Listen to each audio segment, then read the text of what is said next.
we will be adopting a resolution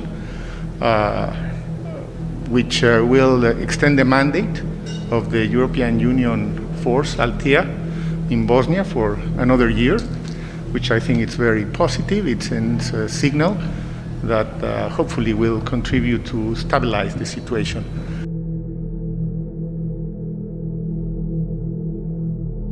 3 months have passed since the introduction of amendments to the Criminal Code of Bosnia and Herzegovina, which prohibit denial of genocide and glorification of war criminals and provide for punishment for these actions.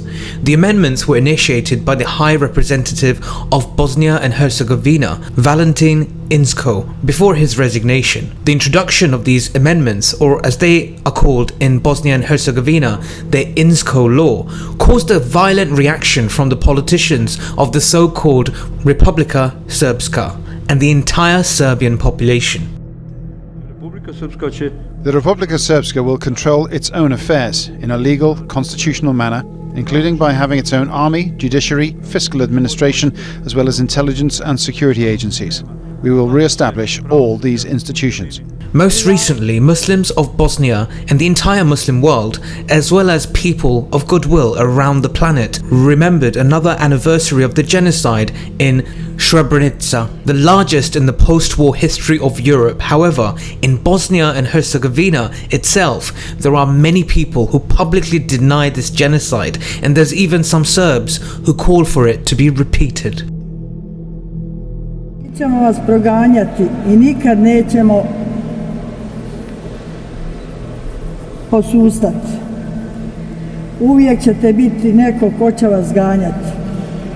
To je naše pravo I obaveza. Druga poruka je onima koji negiraju genocid.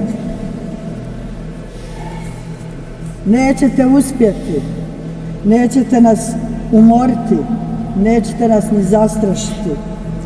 Generacije naše djece će nastaviti put posle nas. Milorad Dodik, Bosnia and Herzegovina's Serb member of the tripartite presidency, which rotates every 8 months between one Bosniak, one Serb and one Croat member, has been threatening for 15 years for Republika Srpska to secede. But in the past few months, he's been taking significant steps towards a big move, announcing that Republika Srpska will pull out from the key institutions of Bosnia to achieve full autonomy within the country, in violation of the 1995 peace accords.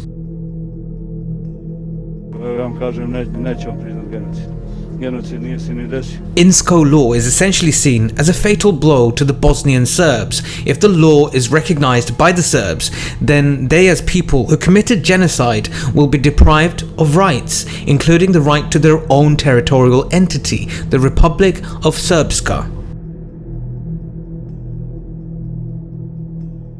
Bosnia and Herzegovina will become a unitary state where, of course, the Bosnians will be in charge, and the Serbs see this as a nightmare situation for their community. And that's why today's political crisis out there is the most serious we've seen since the Bosnian War. The root cause of today's crisis is the events in the small town of Srebrenica in July 1995. It was then, in 1995, that the army of the Republika Srpska captured Srebrenica from the Bosnian army, while the Serbs, after taking the town, expelled all Bosnian women and children from it. The men remained in captivity, and according to the Serbs, all of the men in captivity were guilty in the opinion of the Serbs and were subsequently shot dead. Personally, I feel it was systemic genocide. The Serbs claim that only 3 years earlier to the incident, the Bosnians seized this town, expelled all Serbs from it, and then successfully destroyed the Serbian villages lying near Srebrenica. Savršeno dobro šta je bilo. Bio je genocid u Srebrenici. To je presudio sud u Hagu. I to je nesporna pravna činjenica.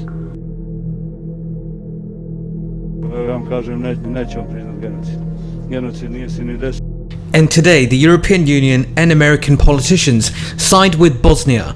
The United States and EU are also thinking about sanctions on the Serb-dominated Republika Srpska.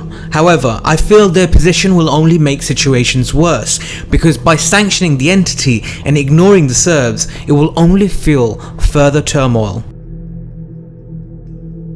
Turkey has pursued a proactive foreign policy in the Balkans, with Bosnia as its center. Turkey's political, cultural and economic influence has significantly increased in the region.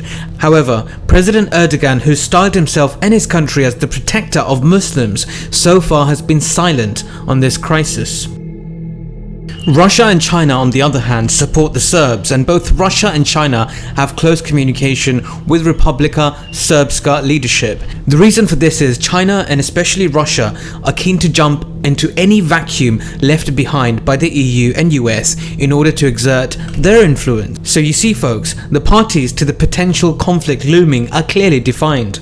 On the one hand, the Bosnians and the US and EU that support them. On the other hand, the Bosnian Serbs and their supporters, Serbia, Russia and China. Voices are now already being heard about a possible armed conflict. We pray that there's no war. However, the situation in Bosnia and Herzegovina is indeed at a very critical point. Leaders around the world should be discussing this issue and reaching out to Bosnia-Herzegovina as well as the Bosnian Serbs in order to reach some sort of peaceful solution. We often complain about genocide and war after it's taken place. However, nobody says anything when there's obvious signs of potential conflict taking shape. Sad to see the world has not developed international institutions needed to predict and prevent genocide and war. Please share this video.